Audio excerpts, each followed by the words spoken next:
Welcome back to Morning Live, a final sports bulletin for you this morning. Now, the Proteas are currently involved in a series decider against their host England at the Oval this morning. The South Africans, they squandered an early lead in the three-match test series when they were outplayed after a controversial call at the toss by test captain Dean Elgar. Now, to help us talk about this and other cricket matters, we have roped in SABC cricket commentator and analyst Khanyiso Tshwaku, as well as cricket analyst Lunga Kupiso. Gentlemen, good morning. Thank you so much for joining us on Morning Live. We do have Khanyiso there on Zoom and Lunga here in studio.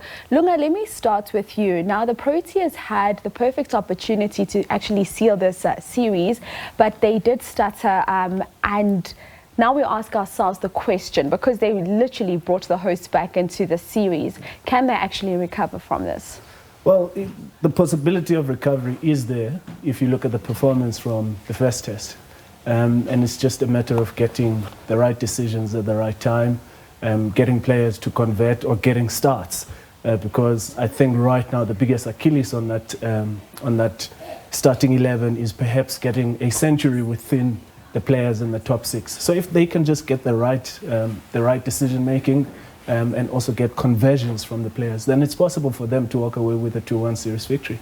But something South Africa really needs to work on is that stuttering when it matters the most. And it's something really that's been following the side from one coach to the next coach.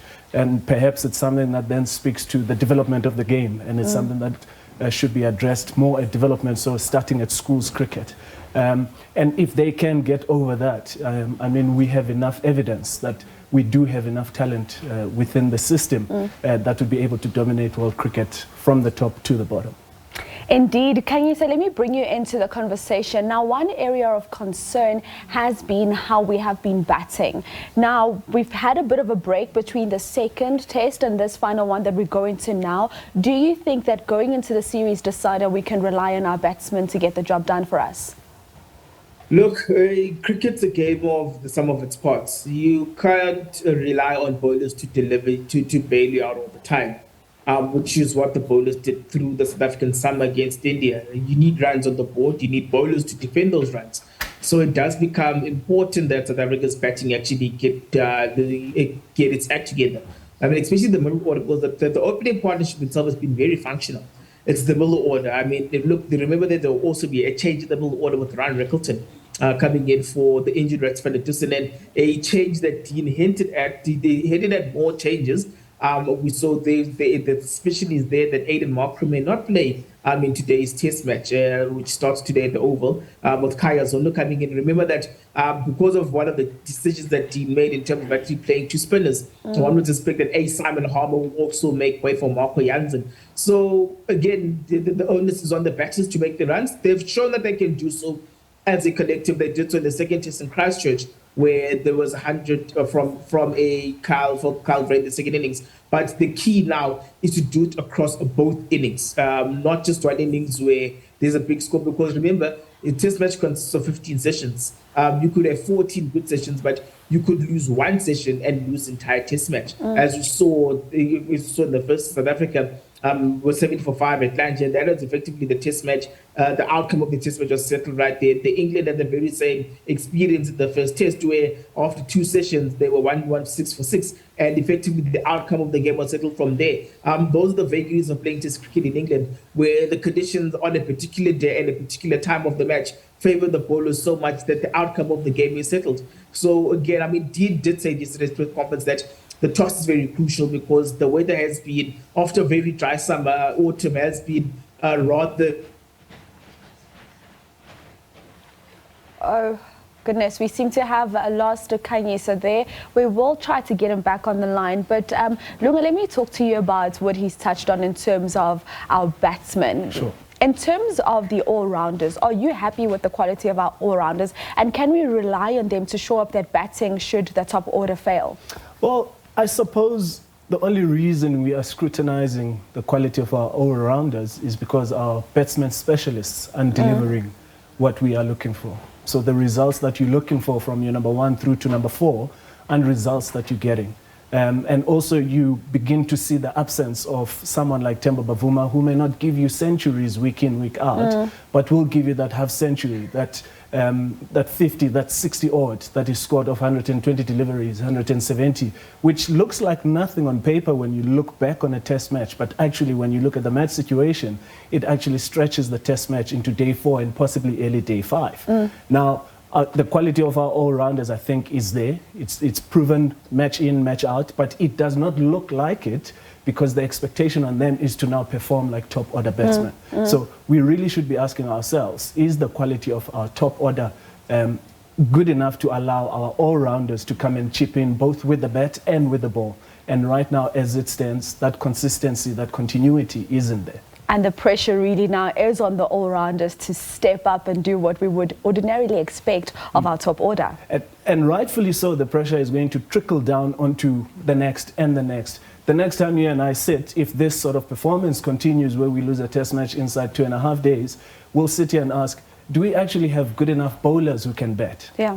Now you know that that is really a big problem that is being unaddressed over a period of time. And perhaps if you go back and you roll back the clock on these issues that we have in terms of our batting, you begin then to question, why is it some batsmen who haven't scored 50s, who haven't scored 60s, who haven't scored high 70s and 80s in the top order? How is it that they've retained their positions in the squad? How is it some players have gone from opening the bat to batting number 4 to batting number 5, all in the name of trying to boost morale in and around the team to also keep player confidence going? So those are the sort of decisions that have been taken by those sitting in management or in the coaching team, and now it's time to account. So I don't think the pressure should rightfully sit within the all-rounders, but it must sit with the batters, specialist batters. Indeed, we do have Khanyiso back on the line. Khanyiso, we've progressed the conversation, and I want us to now get into the T20. We see the likes of Stubbs forcing his way back into the team, the calm head of Temba Bavuma also making his way back, but we will not have Rassie van der Dussen. How big of a loss is this, not having Rassie available?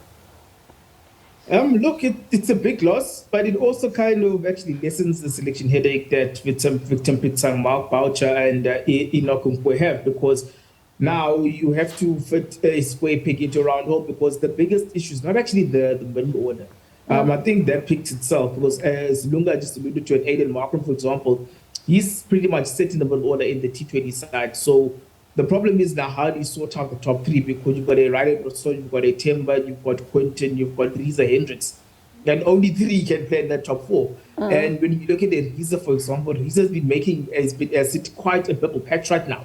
And the problem is you can't have him and Temba in the top 3, because Temba's got a strike rate. He may be the captain, but of the T20 batches, he's got the lowest strike rate. And as much as people may look at averages for T20 cricket, it's not about how many runs you score, but how quickly you score your runs, because you've only got a finite number of balls, 120 balls, where you need to score as many runs possible. And I mean, look at how Reza took his opportunity during the England and Ireland tour, where he scored 450s in 5 matches. So they've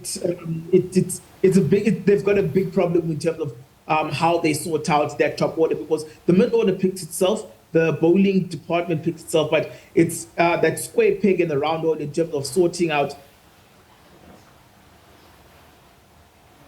Oh no, it seems we've lost Khanyiso again. Lunga, just as I wrap up with you, we are running out of time. We look at Quinton de Kock, and his form is a cause for concern. Is he saving his runs for the global showpiece, or should we at this point start looking at who can come in his place? And I suppose as we say that, we could possibly say the same for Aiden Markram. I mean, Quinny is that sort of player throughout his career who's really done well at the biggest stages. And I mean, if you roll back the clock to 2010, 2011, when he was introduced into the international cricketing scene with the Airtel Champions Trophy at the time, when there's pressure and it's big moments, and he seems to be, you know, the dark horse of the side, he really does well. So we cross our fingers, because he's that player that offers you versatility in terms of being able to keep wicket as well. And he can show up at big events, so you would hope that he will show up in Australia and New Zealand. Whether he is in the right frame of mind as it stands, that's something that the player himself would have to let us in on. In terms of Aiden Markram, I think right now he's done enough to pick himself, as Khanyiso has said, in terms of that middle order. And once again, I suppose the coaching team will go, well, for the sake of continuity and consistency, we'll have Aiden, we'll have a Quentin. We just back them, and it's them needing to know and be comfortable enough that we as a team are confident. Now, I suppose our job as a nation is just to keep that confidence on the side, in that those who have been appointed to go to the World Cup have what it takes. Whoever rocks up on the day in that starting 11, we must just cross our fingers that they deliver.